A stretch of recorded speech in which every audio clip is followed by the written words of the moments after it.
नमस्कार मंडळी, महाराष्ट्रीयन मेजवानीमध्ये आपलं खूप खूप मनापासून स्वागत। तर आज आपण लग्नातल्या पंक्तीतील रसरशीत कैरीची आंबट गोड तिखट लोणची बनवतोय। तर रेसिपी शेवटपर्यंत नक्की बघा आणि रेसिपी आवडली तर रेसिपीला लाईक करायला विसरू नका। तर लोणची बनवण्यासाठी या ठिकाणी मस्त 2 अशा फ्रेश ताज्या कैऱ्या घेतल्यात आणि स्वच्छ धुवून घेतलेल्या आहेत। तर कैरीची लोणची बनवण्यासाठी आपल्याला आता ही कैरी कट करून घ्यायची। तर लहान मोठ्या आकारामध्ये आपल्याला कैरीच्या फोडी कट करून घ्यायच्या आणि कैरीच्या आतील जी आंब्याची बी असते ती आपल्याला काढून टाकायची आहे। तर या पद्धतीने आपल्याला लहान मोठ्या आकारामध्ये दोन्ही कैरी कट करून घ्यायची। तर इथे मी दोन्ही सुद्धा कैरी कट करून घेतली आहे। त्यानंतर आपल्याला गॅसवर एक कढई ठेवायची आणि कढईमध्ये 3 चमचे तेल टाकून घ्यायचे। तेल छान गरम झालं की तेलामध्ये अर्धा चमचा मोहरी, अर्धा चमचा जिरे, अर्धा चमचा सोप आणि त्यानंतर थोडासा हिंग टाकून घ्यायचा आहे आणि ही फोडणी छान तडतडू द्यायची आहे। फोडणी छान तडतडली की यामध्ये आपल्याला कट केलेल्या सर्व कैरीच्या फोडी टाकून घ्यायच्यात आणि या कैरीच्या फोडी फोडणीमध्ये आपल्याला 2 मिनिटभर अशा सतत चमच्याने हलवत परतून घ्यायच्या, म्हणजे आपल्या फोडणीचा वास आहे तो या कैरीच्या फोडीला छान लागला जातो। 2 मिनिट कैरीच्या फोडी परतून झाल्यानंतर या फोडींमध्ये आपल्याला पाव चमचा हळद आणि 1 चमचा काश्मीरी लाल मिर्च पावडर टाकायचे। काश्मीरी लाल मिर्च पावडरमुळे लोणचीला रंग छान येतो। त्यानंतर अर्धा चमचा गरम मसाला, अर्धा चमचा मीठ टाकून घ्यायचे आणि टाकलेले सर्व मसाले आपल्याला कैरींच्या फोडीमध्ये मिक्स करून घ्यायचे आहे। तर या ठिकाणी सर्व मसाले कैरींच्या फोडीमध्ये मिक्स करून झालेले आहे। आता गॅस मीडियम ठेवायचा आहे आणि कढईवरती आपल्याला 2 मिनिटांसाठी झाकण ठेवायचं आहे।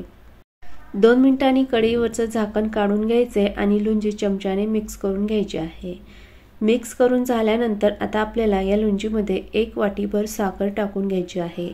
तर या ठिकाणी मी लोणची बनवण्यासाठी साखर वापरलेली आहे। तुम्ही साखरेऐवजी या ठिकाणी गूळ सुद्धा वापरू शकता।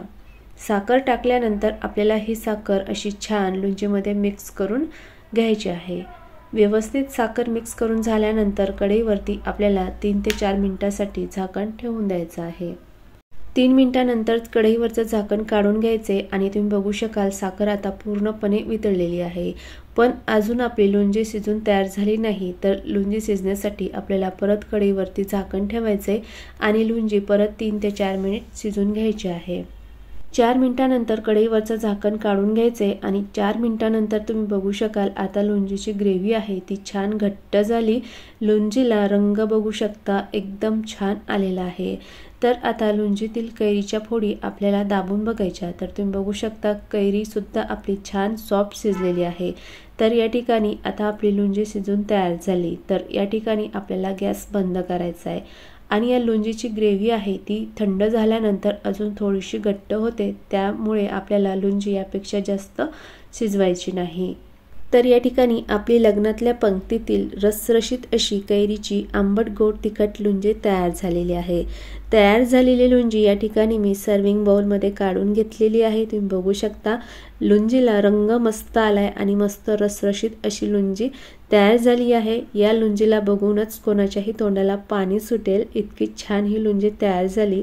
तर माझ्या पद्धतीने अशी लग्नातल्या पंक्तीतील लोणची नक्की बनवून बघा आणि तुम्हाला ही रेसिपी आवडली असेल तर रेसिपीला लाईक आणि तुम्ही अजून माझ्या चॅनलला सबस्क्राईब केलं नसेल तर प्लीज सबस्क्राईब करा। परत भेटूयात पुढच्या व्हिडिओमध्ये, तोपर्यंत बाय बाय, टेक केअर।